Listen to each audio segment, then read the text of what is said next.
Hi, my name is Jackson. I'm 16 years old and I've been in 4-H for 9 years. The reason I got into computer science was because I was just interested in computers. I like messing with them, tinkering with them, doing all that kind of stuff. Geocaching is where you can find these little hidden boxes in real life around your city or your town or wherever you live based on coordinates that people put into an app. So you can use the specific geocaching app, and we are already logged in, so we already have this screen, but you might need to create an account or do something like that.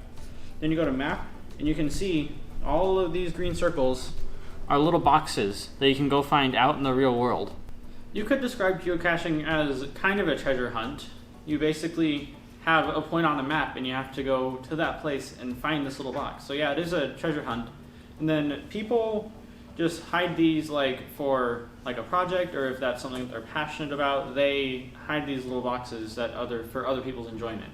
In the Johnson County Fair, there is a geocaching exhibit if you do make your own box and go hide it somewhere.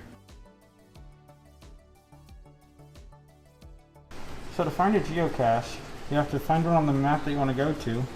You're going to go to this one, click on it, and click on navigate, and it tells you what direction you have to go find it, and it tells you how far away it is. When we start walking, your little arrow moves as you move, and it adjusts the distance according to where you are. We're at the extension office, right outside the front doors.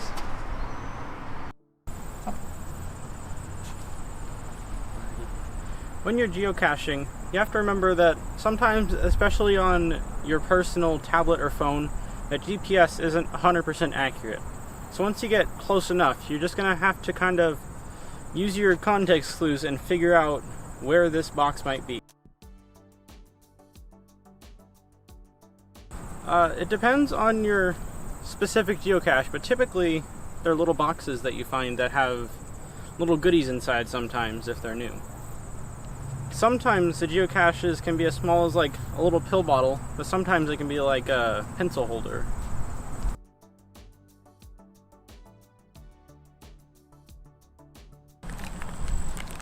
And we're not going to show you exactly where it is, but you can probably figure it out pretty quickly. This is what the geocache here at the extension office looks like. As you can see, it's just a normal pill bottle that inside has a little baggie and some little toys if you find it.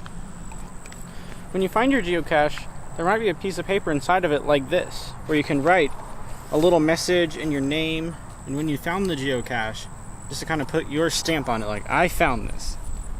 So when you find a geocache, if you want to take one of these little toys, you're supposed to put a little toy back inside of it for somebody else to find, a different little toy.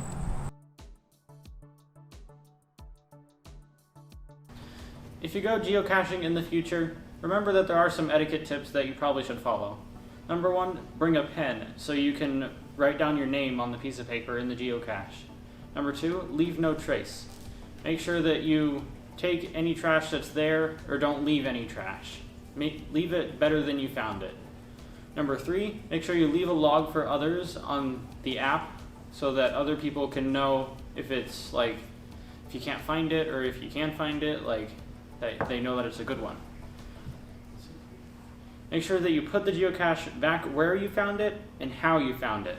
The person who put it there for a reason, so you best leave it how it was. And make sure that if you want to take any trinkets, make sure you bring some trinkets for other people. If you do go geocaching, there's one last rule. Make sure having fun and being safe.